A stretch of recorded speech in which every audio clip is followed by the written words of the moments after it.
fixed fee is billable hours. It's the same thing. My name is Hidde Bruinsma and you're listening to my conversation with Frans Post, recorded during Legal Geek Europe in Amsterdam. Frans is senior advisor to law firms, drawing on his experience as COO and CFO at firms such as Clifford Chance, De Brauw and Moerand. Today he helps law firms with strategy, financial management and the impact of AI on their business model. We will talk about the pressure AI is putting on the traditional partnership and billing models, the financial metrics partners tend to overlook, and which strategic decisions mid-sized firms need to make now to stay competitive in 2031. Everybody thinks that law firms are law firms the way they currently work, which is the way they've been working for the last 30 years. And nobody really thinks about that it also could be different, or that they could be doing something different or in a different way. And so every discussion I have is basically the same. But if the model is not the same as it is now, then how is that possible? It's all going great until it no longer goes great. You sell something to a client that has value to them. And that is not ours. And that the model has worked so far in this way, yeah, sure.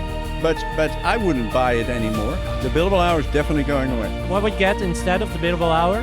Different pricing models. Because the hours are not worth anything. And I've been at presentations actually of other consultants who said the hour is an imperfect way of billing. This is not going to take 20 years. AI moves at breakneck speed, I think. If you see what it can do, it is incredible. It's incredible. I'm looking at it. I think it's incredible. Sit back, take a day off, sit back and think, if AI would take over all this 40% of my work, how am I going to deal with that? That's the question, because that's the question that people are not asking. Frans, welcome. Thanks. We're at the end of Legal Geek. Yeah. It's after 5 already. Yeah. We're still doing an interview. You were just on stage in a panel. Yeah. How was it? It's been tiring. Yeah, you're done? And I'm done, and I'm now having a beer. Yeah, that's a beer and an interview. It's about that time for it. Yeah. Let's talk about the business model for law firms. Yeah. Yeah, that's going to change, I think. That is going to change, definitely. In which way? I think under the influence of AI.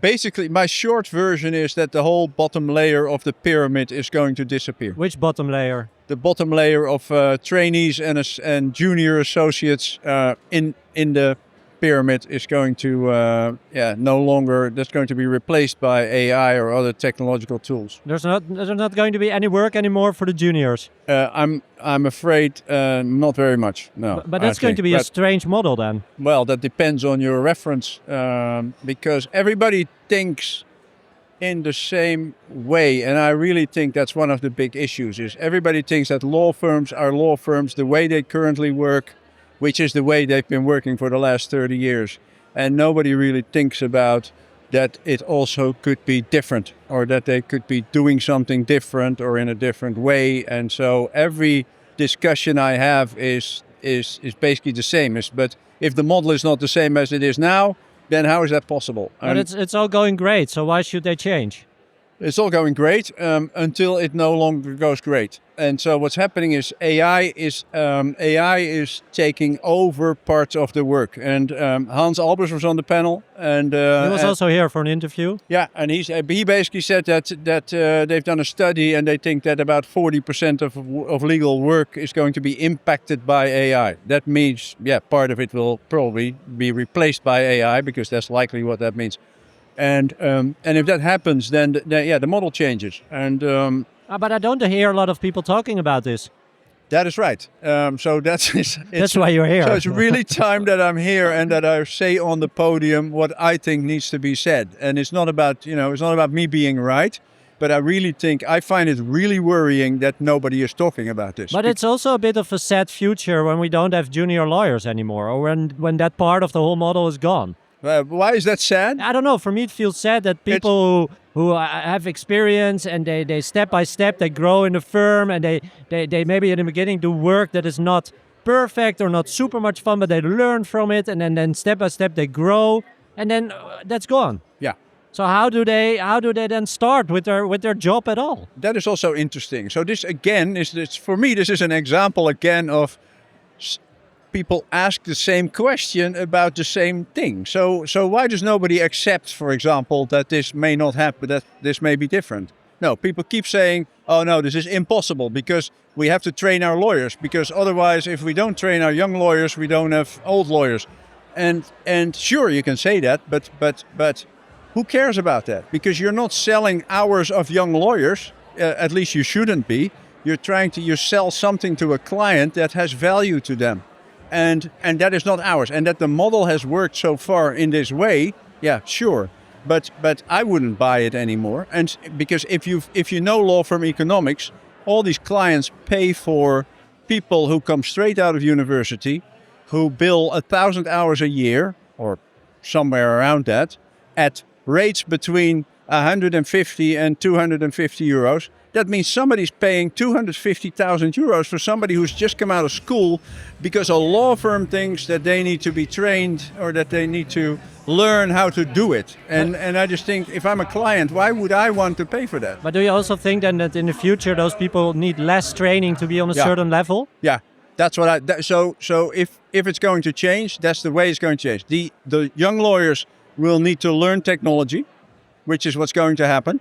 And they're very good at it. They're very good at it, and they want it because I know that young lawyers who now come to law firms ask the law firm, how much use do you make of AI? And if the law firm says, well, we're not really using it yet, then they say, well, then I'll go to a different law firm, because they understand that that's what's needed.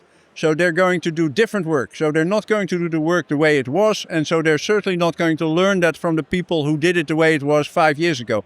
They're going to learn something different. And they're going to, I think, have to learn that a lot quicker. Because nobody says that trainees need to be there for 3 years before they learn something. How about 3 months? Why not? And so what I'm trying to look for is different thinking. Instead of this whole traditional, this is how it's worked for 30 years, exactly this, trainees have to be... Why? No, just think differently and think as a business.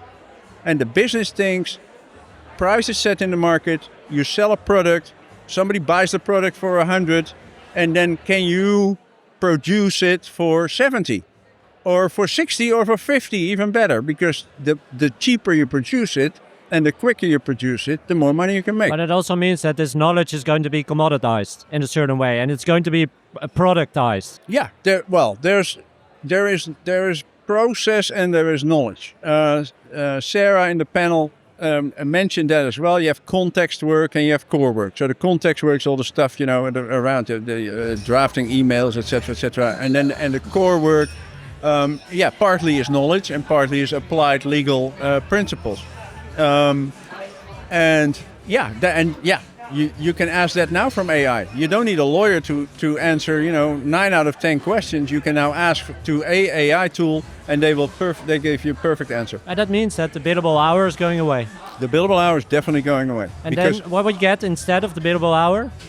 Different pricing models. So you're either going to shift from, because the hours are not worth anything. And I've been at presentations actually of other consultants who said the hour is an imperfect way of billing, because it's the only thing we could come up with to make sure that a partner makes a certain amount of money. That means you need to do. It's an easy way to calculate. It's an easy way to calculate, and that's also the only thing.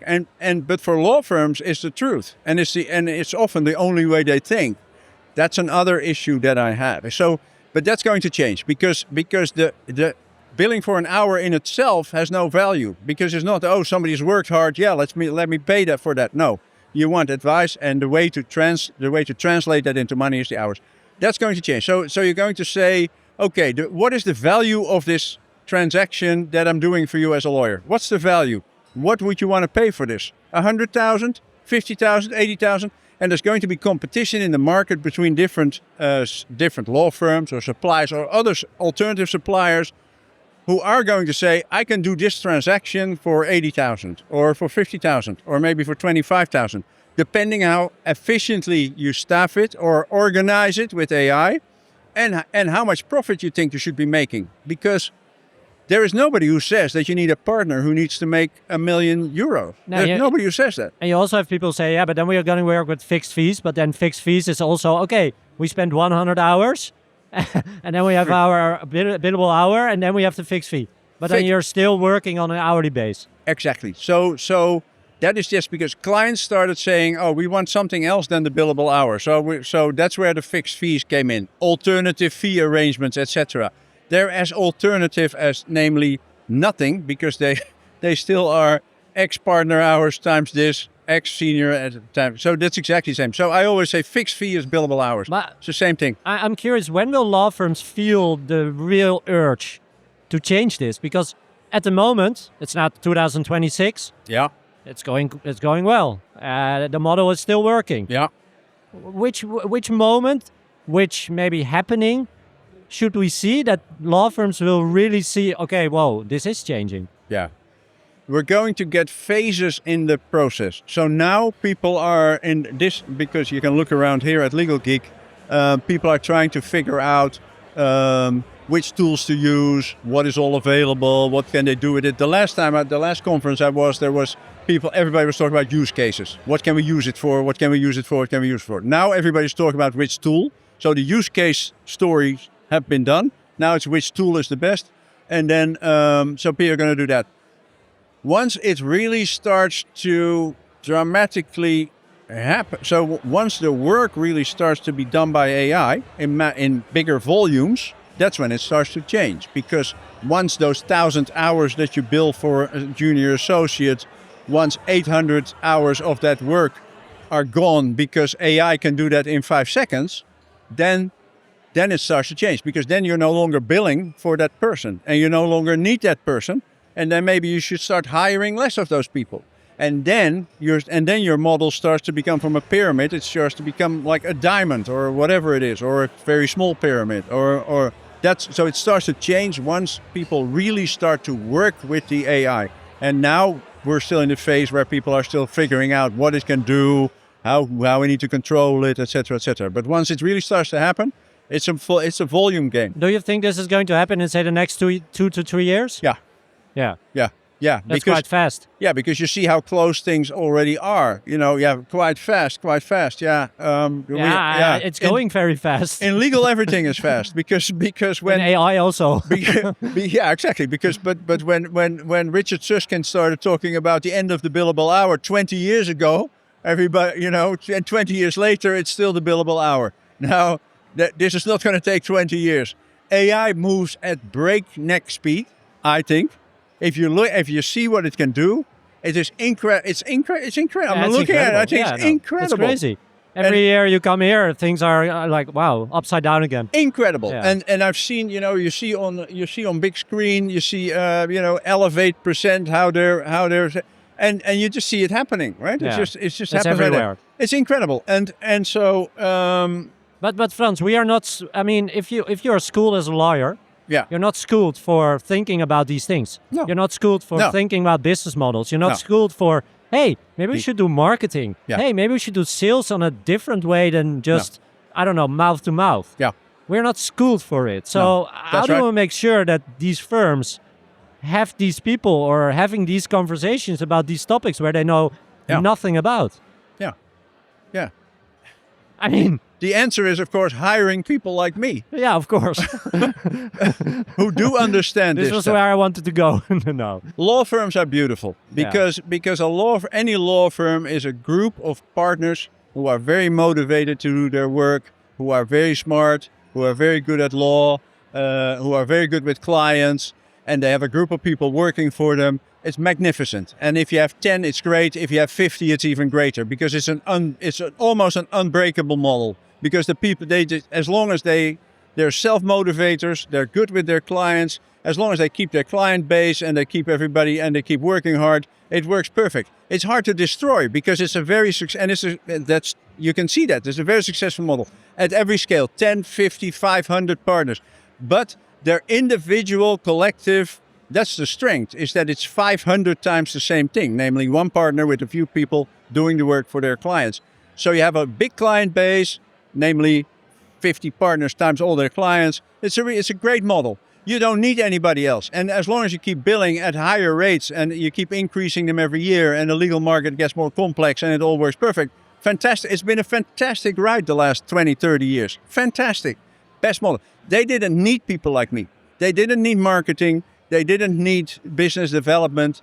they didn't. The only thing they think they needed is HR. Although, whether that's really, That's a different podcast. So exactly, that's different. Yeah, exactly. So they didn't need that, but because there were no challenges to the model. But this is a fundamental challenge to the model, and nobody has thought about this. And now they don't have the people who can think about this model, because the lawyers are just busy with their clients, and they all think the same way, and they all think, there's exceptions. There's exceptions. There are law firms. Yeah, what happens when you tell this to law firms?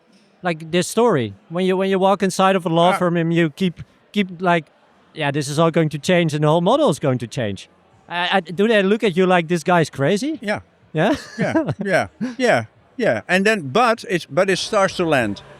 It starts to land. And there are, I work at a law firm, and they now said, oh, we need you. You need to help us with this. And so it's going to happen. It's going to happen. And I think, conferences like this, it's going to happen. The next thing is I'm going to be maybe at a legal conference telling the same story. People will wake up because it's going to happen.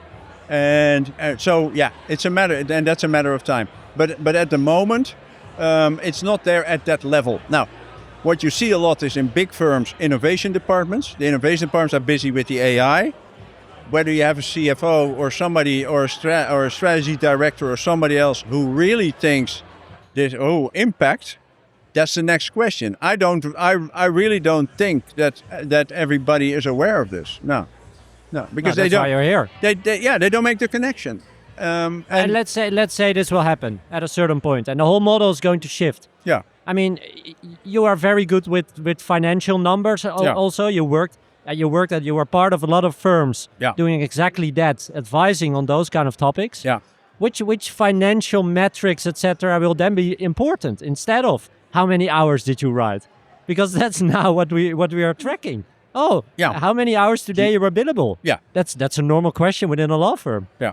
Exactly. So, and again, this is back to my earlier point, is the law firm always starts with themselves. They say, I have so many lawyers, they can do so many hours, so that is going to be what it costs. That's our revenue, etc., and that's what's going to be to cost for a client. Exactly. Now, so what I think is what's going to change is we're going to go from this inside-out thinking to outside-in. So we're going to start with the price. So if I make a contract, or if I do a transaction, that's going to cost so much, and then there's going to be competition in the market, and other firms are going to, compete for that work. The game then becomes to offer it at a price that somebody buys it, which is no longer going to be, I have here 3 trainees who are very junior, who I'm going to charge at enormous amounts. No, that's no longer.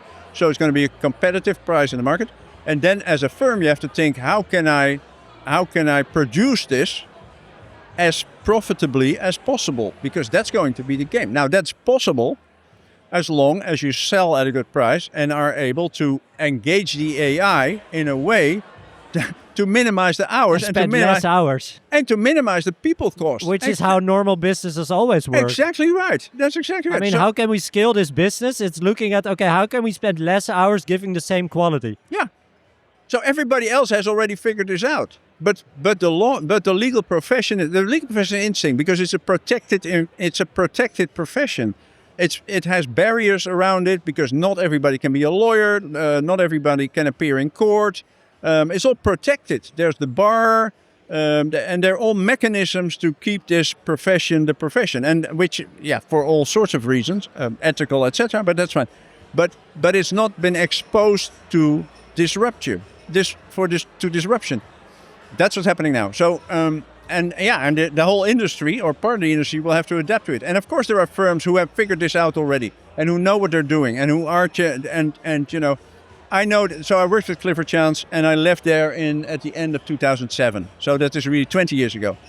In Clifford Chance, we already had models that people are now trying to invent, like annual retainers with clients 20 years ago.